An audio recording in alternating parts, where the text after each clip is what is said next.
ओम नमो भगवते वासुदेवाय। आज के प्रसंग में जानिए कि मात्र 20,000 सैनिकों का मालिक, 20,000 सैनिकों की सेना वाला और एक विदेशी और वह भी अनपढ़ पूरे हिंदुस्तान का एक छत्र सम्राट कैसे बन गया था। सुनिए, बहुत ही मार्मिक प्रसंग है और इतिहास की सच्चाई है। भारत के मुगल काल का बादशाह अकबर एक अनपढ़ मुसलमान बादशाह था। 5 अक्टूबर 1542 को अकबर का जन्म हुआ। होश संभालते ही उसने देखा कि राजपूताना में राजपूत काफ़ी उग्र हो गए थे तथा उस समय की परिस्थिति में अकबर ने अपने को चारों तरफ से घिरा हुआ महसूस किया। उस समय वह एक अनपढ़ व्यक्ति क्या सोचता है।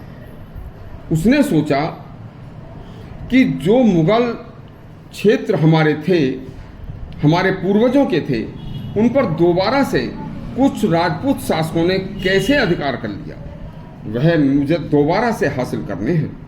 इसलिए उन्हें हासिल करने की उसने हर संभव कोशिश के तहत सुहेल हबीब अली सुल्तान, मकसूद अली व किया खान के साथ मिलकर आसानी से सबसे पहले ग्वालियर पर कब्जा किया।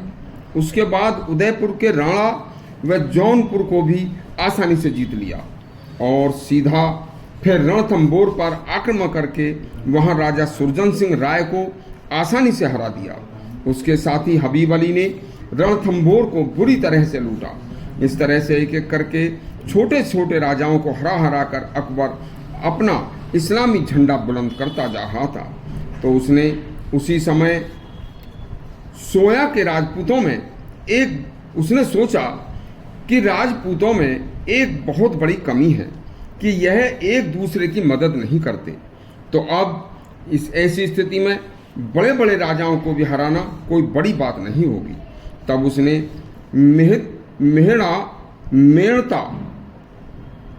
मेड़ता के राजा मालदेव, जिनका सेनापति जयमल था, आगरा से 120 किलोमीटर दूर उस पर आसानी से चढ़ाई करके उसे आसानी से हरा दिया और अपने राज्य में मिला लिया। इस तरह से छोटे छोटे राजपूत राजाओं को हराता रहा और उसकी सेना को, अपनी सेना में हाथी, घोड़े, समस्त सैनिक और हथियारों को अपनी सेना में अकबर मिलाता रहा और अपनी सेना की शक्ति को बढ़ाता रहा। इसी तरह से उसने गोंडवाना व चूड़ागढ़ की रानी दुर्गावती को हराकर अपार संपत्ति का अधिकार किया। देखिए, तब रानी दुर्गावती ने दुष्टों से हार कर मरने से पहले कटार मारकर आत्महत्या कर ली थी। इसके बाद अकबर ने 1568 में चित्तौड़, मेवाड़ के राणा उदय सिंह व जयमल फत्ता को हराकर वहां से भी बहुत लूट मार करके रणथंबोर, कालिंजर, जैसलमेर, बीकानेर, जोधपुर को भी आसानी से जीत कर अपने में मिला लिया था और अपने जीते हुए सभी राज्यों को, सभी राजपूतों की सेना को अपनी सेना में मिलाकर अपनी ताकत को कई गुना कर लिया था। और यह समझता जा रहा था कि अब केवल उदय सिंह और उसका बेटा महाराणा प्रताप ही अकबर की सेना के सामने समर्पण करने को तैयार नहीं है, बाकी समस्त राजपूत राजा मेरे सामने नतमस्तक हो चुके हैं। तो देखिए, अनपढ़ होते हुए भी कूटनीतिज्ञ अकबर ने 1576 में महाराणा प्रताप के रिश्तेदार मान सिंह को ही मुगलिया सेना के साथ, जिसमें अधिकांश राजपूत सैनिक व सेनाधिकारी राजपूत राजा ही थे, उन्हें ही महाराणा प्रताप से लड़ने के लिए हल्दी घाटी की युद्ध में भेजा। देखिए, जिसमें बहुत सारे राजपूत राजाओं, तब वीर क्षत्रिय सेना अकबर की सेना के सामने, अकबर की सेना बहुत मजबूत हो गई थी, बहुत बड़ी हो गई थी और महाराणा प्रताप की सेना उस अकबर की सेना के सामने बहुत छोटी और कमज़ोर लग रही थी, क्योंकि उसमें समस्त राजपूतों की सेनाएं भी अकबर के साथ खड़ी थीं। तब हल्दी घाटी का युद्ध हुआ, जिसमें अकबर की सेना के सामने महाराणा प्रताप की सेना हार गई।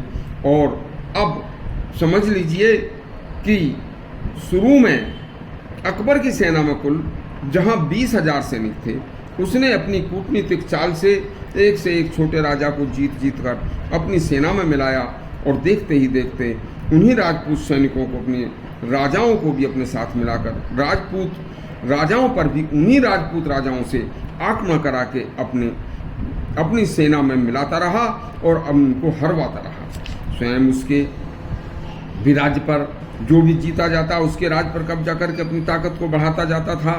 इसी कारण से अकबर एक अनपढ़ व्यक्ति भी बड़े बड़े राजाओं को हराता रहा और हिंदुस्तान का बादशाह बन गया था।